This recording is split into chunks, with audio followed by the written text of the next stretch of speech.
Hi, this is Chris Becea with Morning Light Photography of Steamboat Springs. We're going to do a little video. We're going to do two videos actually. One is just to go over some of the camera settings that you could do on your camera before you get out into the field.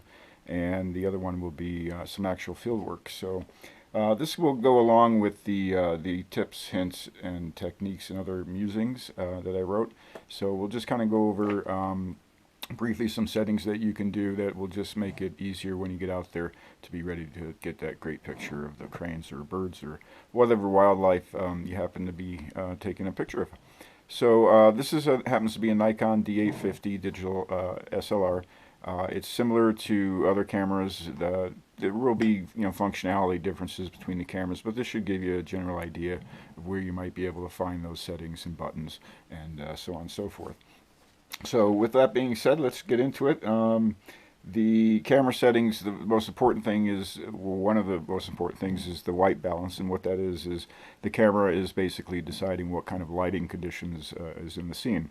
And so there's a setting for cloudy, full sun, flash, so on and so forth, and each one of those conditions will have a different color temperature and a different look and feel to it. And so you can set it to those specifically, but because with wildlife photography, you're going to be out in the elements and there could be varying lighting conditions from open shade to full shade to sun to even all of those in the shot all at once, and then changing conditions. You really don't want to be messing with that, and so what you're going to do is you're going to set that to automatic. And in this particular camera here, it's over on the left thumb wheel, right here by my thumb, WB. You press that, and then you use the thumb wheel on the back to change that to automatic, and then you're all set to go with that. Is it foolproof? No, nothing is foolproof, but that's going to kind of get you really in the ballpark where you want to be. Okay, so modes. These cameras have many different modes, from fully programmable to fully manual and everything in between. So with the in-between ones would be the semi-automatic modes, where either you have shutter priority, where you're picking the shutter speed and the camera picks a proper aperture, or the reciprocal of that, where you're picking the aperture and your camera's picking the shutter speed. That would be aperture priority. Which one should you use? That's really a lot of personal preference. I happen to prefer aperture priority, and the reason for that is I want creative control over the depth of field. And so what is depth of field? Well, it's affected by your aperture. Not going to really get into that, but basically the size of the lens opening is going to affect depth of field. And what is depth of field? Well, let's say that this is the crane head here, and this is the crane's eye, and we're focusing here, and of course we're focusing on the eye. We want to make sure that the eye is in focus. And so the depth of field is what is going to be in focus in front of what you focused on, and then of course what's going to be in focus behind what you focused on. And the aperture will determine whether that is going to be a large distance or a very shallow distance. And in certain situations, for instance, you may want to use a shallow depth of field because, let's say, the crane is in grass, but there's also some distracting branches and things like that that you don't want to have be in focus in the picture. So you don't want the eye to be drawn to that, and so you want to blur them out. Of course, we can't make them disappear, but we can blur them out, and we would want to use an aperture like 1.4 or 2.8, a smaller number, which would give us a shallow depth of field. But that's going to affect also our shutter speeds. We'll get into kind of how that plays and dovetails into each other with that. As you can see, we do have the COVID-19 gloves on. We certainly don't want to contaminate our cameras because they're very useful things. When you look at this camera, it can kind of get a little overwhelming. You've got live view, you've got all these buttons and dials, not only on the back, but on the top, on the sides, and on the front, and on the lenses. And you're looking at this and like, good Lord, how am I ever going to figure this out? It's intimidating. It looks like the dashboard of a 747. And it is true, and it can be intimidating, but the thing is, you really want to get into learning the camera, practicing with it, and that's really the most important thing. And also getting to know what settings you're going to use the most. A lot of this, is functional for like playback and stuff like that, and you're not really going to use it all that often. That being said, one of the things I do recommend is get something beyond the basic instruction book that comes with this, because the instruction books really don't go into detail into what creative control you have with these cameras. These things can do fantastic things, which let you really have creative control over it and produce the kind of look and feel that you're looking for in a photograph. But so the instruction book, it tells you, how to do it, but it really doesn't tell you what it does or why you want to use it, and so on and so forth. So the expanded guides will do there. You can, pick them up for 20 bucks, and they will go into full detail on every single setting on the camera. Okay, so the Aperture Priority semi-automatic mode, let's say you want to select that. You would just, in this particular camera, you would press again here on the left thumb wheel, the mode button. You press that, and again use the dial on the back of the button, or excuse me, back of the camera, and you would change that to Aperture Priority, and it would show on the, you can see on the screen there, hopefully it'll show up in the camera, but there's a little A over there for Aperture Priority. And you can change that aperture setting, again, using the thumb wheel on the front or the back. This one I have it set to be both, just so I have two places to make that setting. Okay, so shutter priority, you want to use shutter priority. One of the things is you do want to have a fast shutter speed. So let me go over that real quick. This lens here is a 70 to 300 millimeter zoom lens, and if I'm taking a picture out here at 300 millimeters, the rule of thumb is you want to have a shutter speed at least the reciprocal of your focal length. So you want to be at a minimum of 300th of a second on your shutter speed. But there's always a but, right? Hand holding out in the elements, shooting wildlife that may be moving. My rule of thumb is I want to be my minimum shutter speed double that. So 600th of a second would be the minimum I want to be, and higher than that if we can get into those shutter speeds. So how do you get into those shutter speeds that are higher? Well, there's two ways. One is through picking an aperture that lets in a lot of light. However, the apertures that let in a lot of light give you that shallow depth of field. If I want a great depth of field because there's, let's say, two cranes behind the crane I'm taking a picture of, and I want all three of them in focus, I need to have a smaller lens opening so that I get greater depth of field. And the smaller lens opening is going to let in less light, therefore reducing my shutter speed. So I need to either have a bright sunny day, and of course that happens all the time, right, when you're taking a picture. No, sometimes it doesn't. So you can conquer that by messing around with the ISO, or what used to be known as ASA, or film speed. Okay, so how do you do that? Up here on the right hand side of the camera, there's a little button, ISO. You press that, use the thumb dial, and you would change that film speed. You can also do that, let me show you this real quick. This is what they call live view. But if I go into the menu settings, you can see right here, it's got all kinds of settings. This F control setting here is where you can determine what you want the controls to do. You can change things on the back of the camera and set it up like you would want to use it, so it's user friendly to you and how you think and operate, and so on and so forth. So that's important right there. And really cool. It's all touchscreen. And this is one of the really cool things about the cameras. Much different than the cameras I used to use back in the day. But anyway, okay, so the film speed, let's talk about that a little bit. The ISO, or the ASA, or the film speed. That is if we're making believe that we have film in the camera, but we really don't. It's a digital sensor, but the same kind of concepts come to play. And that is that the higher the number, the more sensitive the film, or the pixels in this case in the digital camera, are to light. And so you can use higher ISO settings like 400 or 800 or 1600. For instance, shooting sports photography, a lot of sports photographers will be film speeds of 800 up to 1600, and so, but there is another thing that comes into play, and that is, let's think about back in the day when silver particles would make up, react to light and make up the image. The the higher the film speed, the quote grainier they would be. So they would have a tendency to be blurrier and break up the picture. Well, the same thing would happen in the digital world, which would be pixels.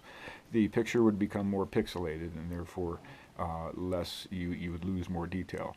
But so where I like to be is somewhere between 5 and 600 with the ISO. That gets me into shutter speeds where I want to be, above 1,000th of a second, and preferably around 1,500th of a second.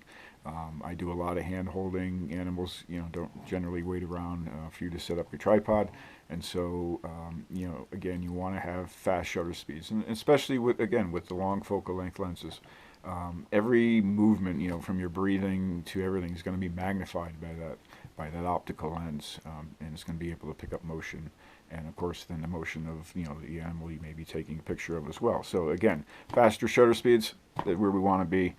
That's how we can get them with the film speed if you're using Aperture Priority. If you don't want to do that, go ahead and use shutter priority. But again, keep in mind that that's going to be affecting how that depth of field is going to look. So these things dovetail onto each other, and you've got to have that creative thought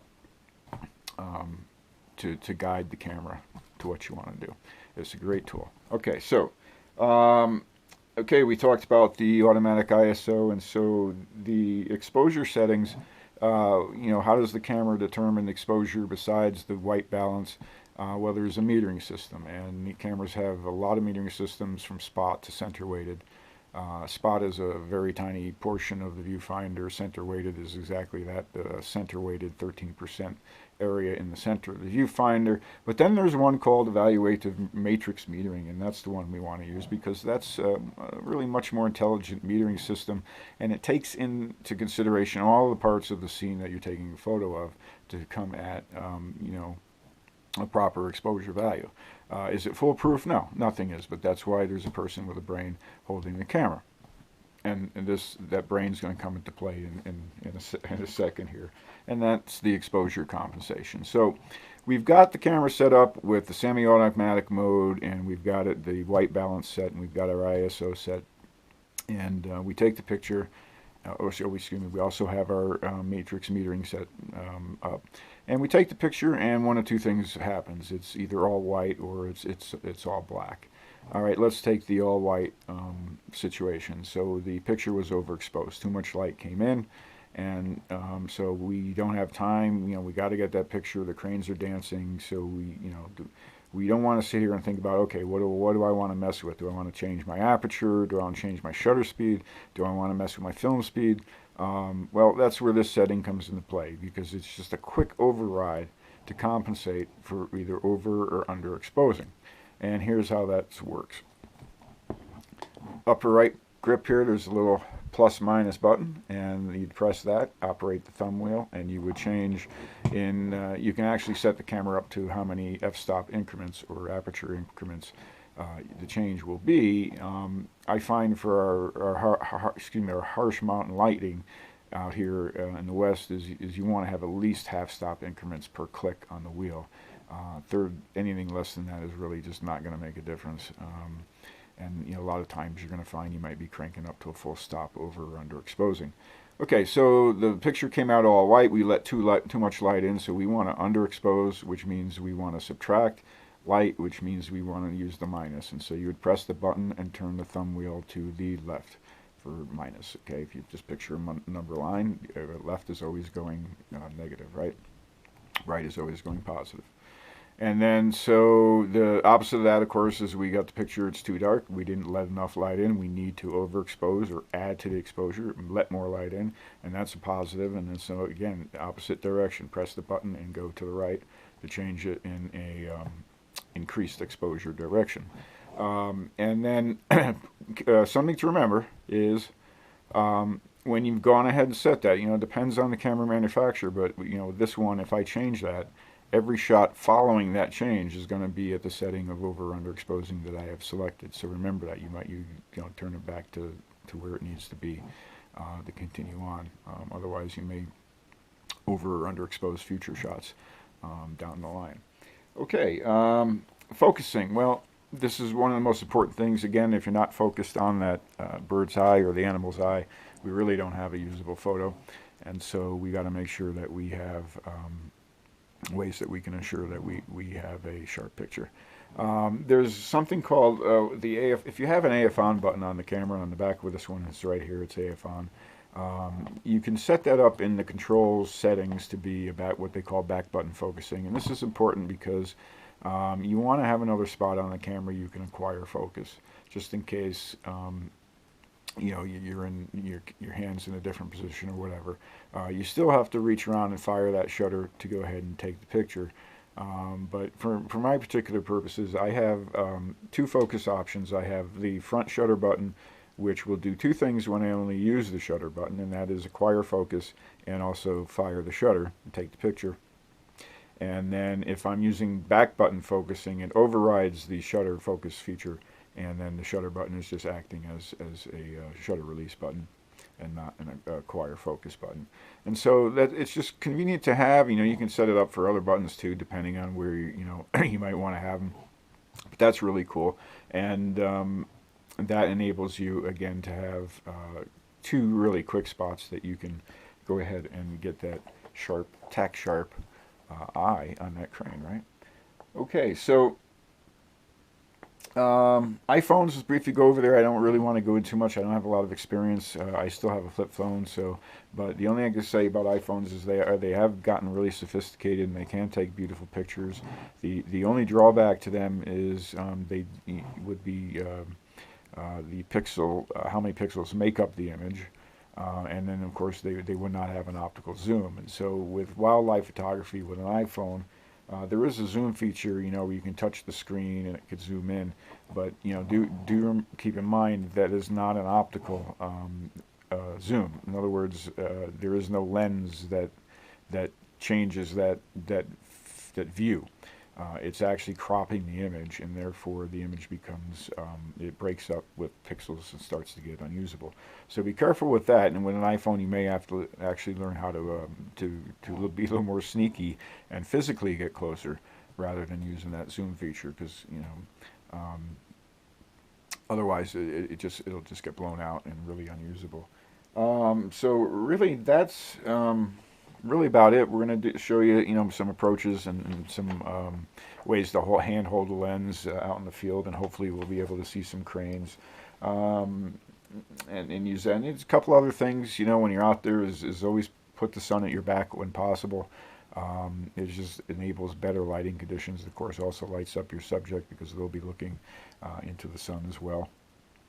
Take more than one photo, even when you're approaching. Go ahead and go ahead and snap some, because if the animal does flee, at least, you know, maybe you got something you can work with that you grabbed previously before. You know, you can't always wait till you get to that spot, because they may not always stick around and wait for you to get to that spot. All right, well, listen, thanks for watching. I hope you picked up some tips and some things that'll help you in the field, and we'll see you out there.